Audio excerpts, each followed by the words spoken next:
Non stake holders बाहर से बुला बुला के उनको जो होना, उन लोगों को खड़ा करके उनका स्टेटमेंट ले रहे। और जो इतने लोग पार्लियामेंट में जो भी डिसेंट नोट दिए हैं, क्या उसमें कोई एक पढ़ा लिखा नहीं है? वक्फ बोर्ड एक्ट को कोई पढ़ा नहीं है? मेरे को बड़ा ताजुब लग रहा है। अरे आपको अगर कुछ करना भी है तो आप डिसेंट नोट के व्यूज को प्रिंट करके या अपने रिपोर्ट में डाल के बोलना चाहिए। अगर कोई रिपोर्ट होती है मैं उसको कंडेम करता हूं, और ऐसे फर्जी रिपोर्ट को हम कभी नहीं मानेंगे, सदन कभी नहीं मानेगा। सर धन्यवाद, आपने जो सलाह हमको दी ठीक है, हम उसको मानते हैं, लेकिन यही तरीका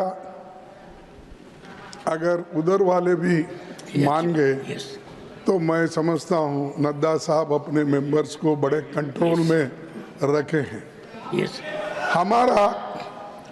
हमारा एक ही विषय है, जो वक्फ बोर्ड की जेपीसी की रिपोर्ट है, जिस रिपोर्ट में अनेक सदस्यों ने अपना डिसेंट नोट दिया है, वो नोट देने के बावजूद भी प्रोसीडिंग से निकालना और उन मेजॉरिटी मेंबर्स के व्यूज सिर्फ उसमें रखकर बुलडोज करना, ये ठीक नहीं है, ये कंडेमेबल है और एंटी डेमोक्रेसिक है, एंटी प्रोसीजर है।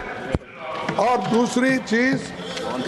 दूसरी चीज नॉन स्टेक होल्डर्स बाहर से बुला बुला के उनको जो होना, उन लोगों को खड़ा करके उनका स्टेटमेंट ले रहे। और जो इतने लोग पार्लियामेंट में जो भी डिसेंट नोट दिए हैं, क्या उसमें कोई एक पढ़ा लिखा नहीं है, कोई जानता नहीं है, और वक्फ बोर्ड एक्ट को कोई पढ़ा नहीं है? मेरे को बड़ा ताजुब लग रहा है।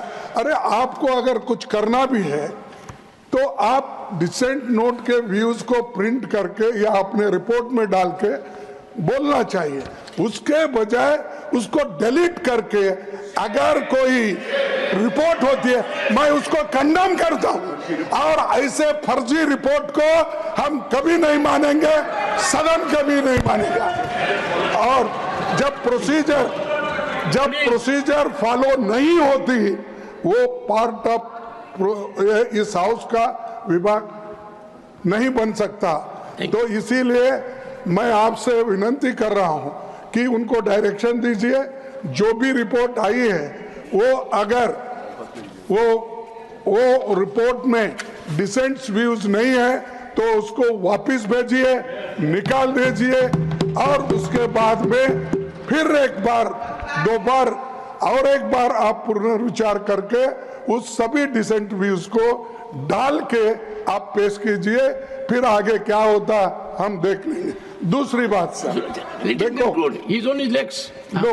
दूसरी बात सर, आप मालूम है जब मेंबर्स एजिटेट क्यों होते हैं, ये सिर्फ उनका घर का सवाल नहीं है। मैं अरे तो बहुत कोर्ट को बहुत करते, बैठो बहुत कोर्ट वाले हैं देखिए सर, मैं ये किसी इंडिविजुअल का सवाल नहीं, वो मेंबर्स जो आके एजिटेट कर रहे हैं तो कहीं अपने लिए नहीं, पूरे समाज के लिए जिनके ऊपर अन्याय हो रहा है, उस अन्याय के खिलाफ वो प्रोजेक्ट कर रहे हैं। और इससे देश के लिए भी ठीक है, क्योंकि we wanted a united all inclusive growth और पीसफुल रहना कंट्री, ये सभी हम चाहते हैं और उसके लिए हम मदद भी कर रहे हैं आपको।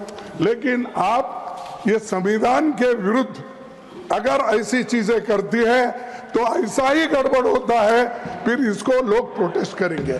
तो मैं नड्डा साहब से विनती करता हूं, क्योंकि नड्डा साहब जरा कम से कम पीसफुली सुनते हैं पहले के मेंबर्स लीडर के जब मुकाबले में। मैं एक दूसरे की मुकाबला नहीं कर रहा हूँ। कहते हैं, not a member of this house, he is not a member of that. Okay ठीक है, मैं कभी कभी याद दिलाना पड़ता ठीक है सर, ठीक। जैसा इतिहास का आप जिक्र करते हैं, राम का, विक्रमादित्य का, ये कृष्ण जैसा का। जिक्र करते हैं, वैसा मैं उनको ये बोल रहा हूं कि आप प्रेसिडेंट भी हो, आपका इन्फ्लुएंस इसमें जरूरी है। आप इसको विड्रॉ करने के लिए, और इसको अनकॉन्स्टिट्यूशनल है, इसीलिए जेपीसी को फिर से आप भेजिए और इसको आप प्लेस करने के लिए। सर आप रिफ्यूज कर सकते हैं, कितने गवर्नर बिल्स रिफ्यूज करके वापस भेजे हैं हर स्टेट में सर गवर्नर छोटे छोटे रीजन जो संबंधित नहीं है, तमिलनाडु का गवर्नर भेजता है और कर्नाटक भेजते हैं, हर जगह। इसीलिए मैं बोलता हूँ आप वो डिसेंट नोट्स को डलवाइए, फिर से उसको रिपोर्ट में डालिए, तब तक ये वापस भेजिए और आप करना चाहिए। मैं आपसे विनती करता हूँ।